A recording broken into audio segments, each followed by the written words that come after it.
Hi, and welcome back. A while ago I made a video about basic voltage controlled LFOs. Today we're going to take low frequency modulation a step further with the Erica Synths Black Octasource.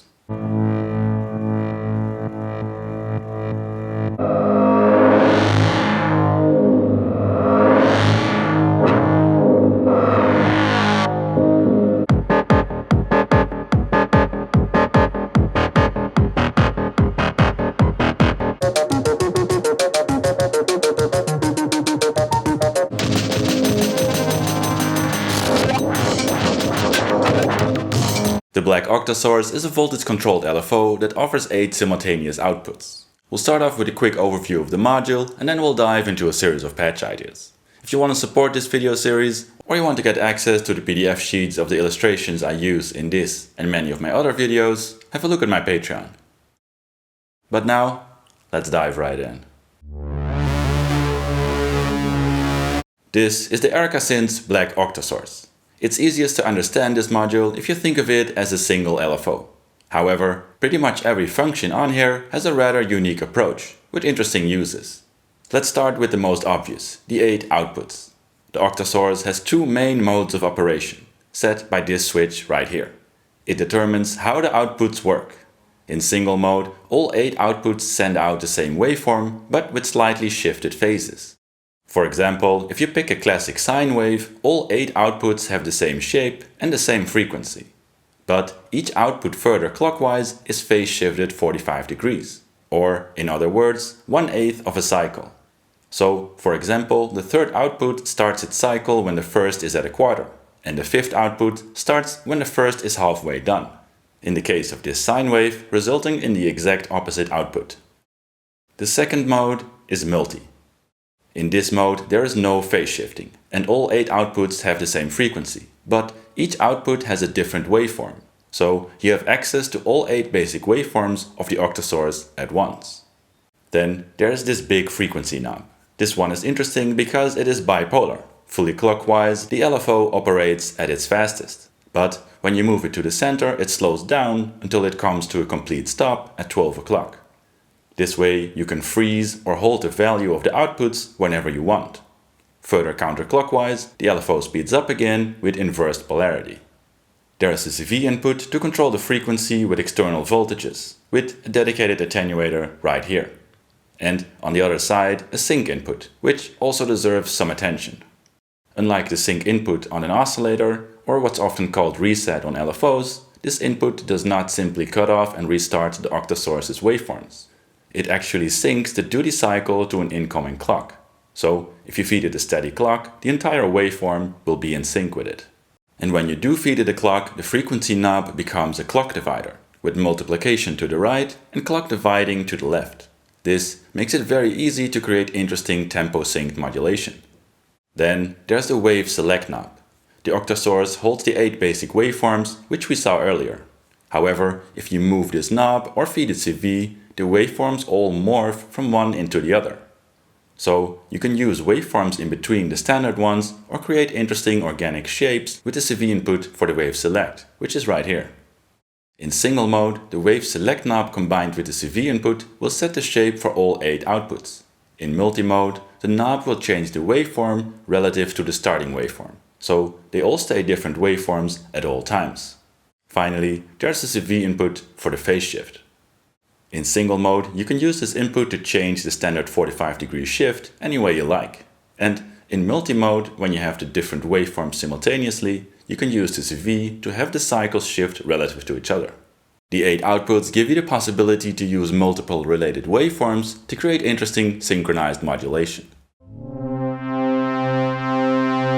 Let's start with some basic patches where we utilize some of the 8 phase-shifted outputs. For example, a basic stereo patch. Here we use an oscillator and filter to create a simple voice. Then multiply the voice to 2 VCAs to create a stereo signal. Then we use the Octasource's first and fifth shifted sine waves to open and close those VCAs to create stereo movement. When we add a manually controlled attack, hold, decay envelope to the oscillator's frequency CV input, we can create an interesting rotary-like effect.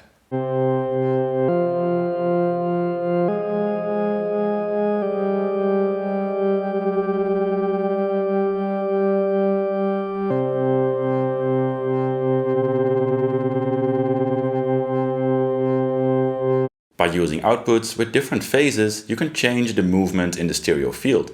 In the next drone patch, I also multiply both the outputs of the Octasource to the filter. It's also worth it to experiment with different waveforms.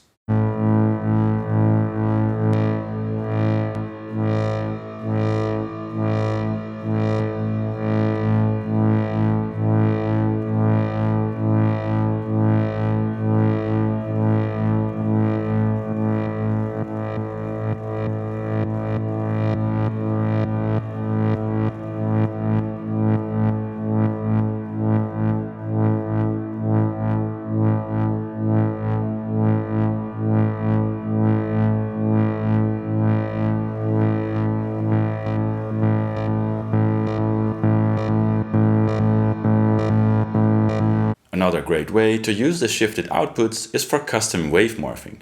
Here, I use a main and sub-output from one oscillator and two other waveforms of a second oscillator, each to its own VCA with a summing output so we can listen to the mix out.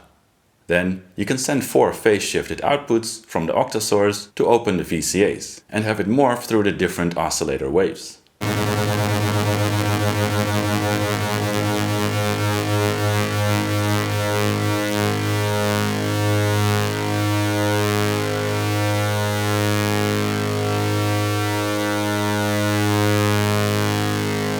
The shifted outputs also work great to create rich movement in a simple patch, while still keeping it tied together. For example, here I have a simple drone voice, made with a wavetable oscillator, a delay and a filter. Then I use different shifted outputs of the Octasource to modulate different parameters in this simple voice. For example, the oscillator's wave shape, the delay time, the filter cutoff and filter resonance.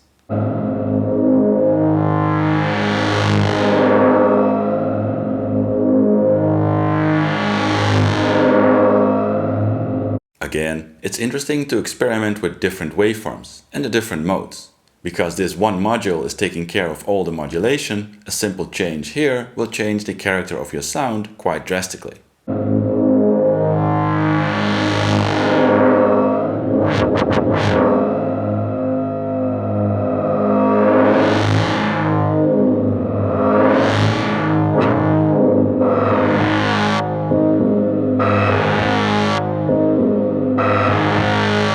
The synchronized modulation also works great in large complex patches with multiple tonal and percussive voices.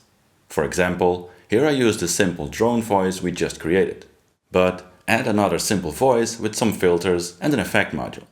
I use 2 other outputs of the Octasource to modulate the filter and effect module in that voice. Then we add a sample player playing some single drum hits through a VCA as well as a single percussion module. We clock those with different divisions from a clock divider. Finally, we use the remaining outputs of the Octasource to modulate a parameter on the percussion module and the sample select on the sampler, as well as the VCA of that voice. Depending on which outputs you use, you can choose where in time certain movement occurs. The Octasource is the only modulation source in this patch, so messing around with different wave shapes and frequency will have a huge impact on the sound again.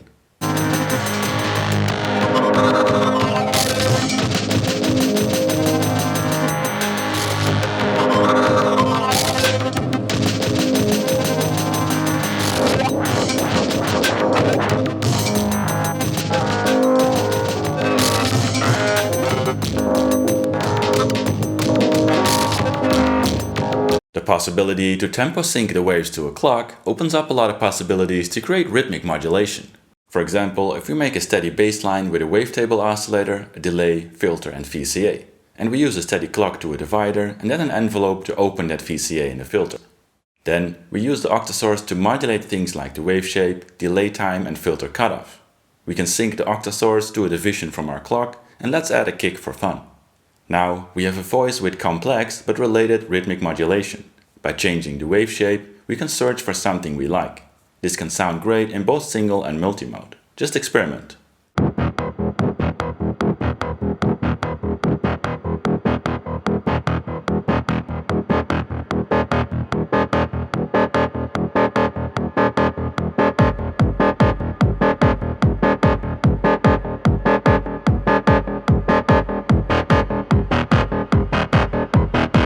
Of course, we can spice that up and automate some movement by applying a subtle amount of modulation to the wave shape input of the Octasource.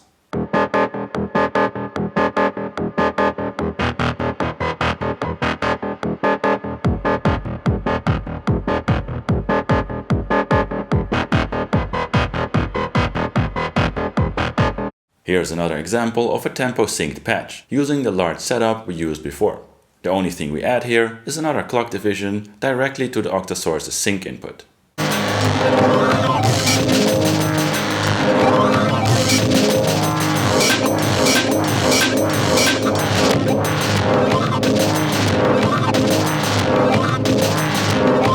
I also really enjoy using the Octasource to create interesting looping melodies. Just feed a few of the outputs to a mixer and then a quantizer to sequence a voice.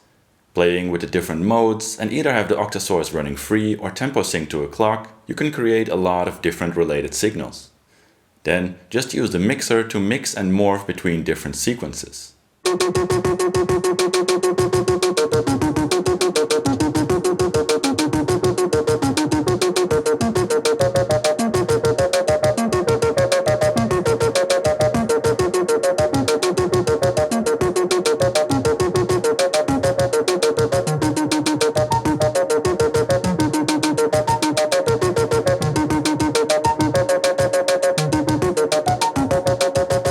It's also interesting to exploit the fact that the Octasource's speed can go to 0.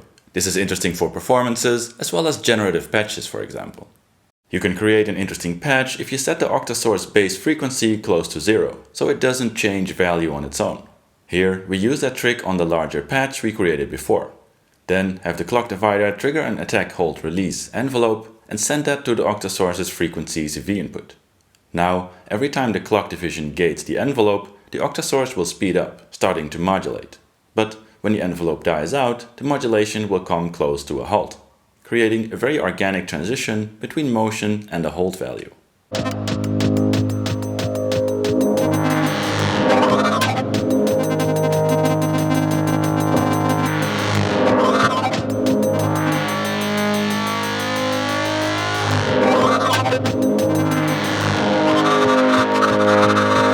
If you'd like to catch up on the basic tricks for voltage-controlled LFOs, you can have a look at that video right here. And if you'd like to see more modular content from me, smash that like, subscribe and bell button. But that's it for now, thanks for watching and see you next time.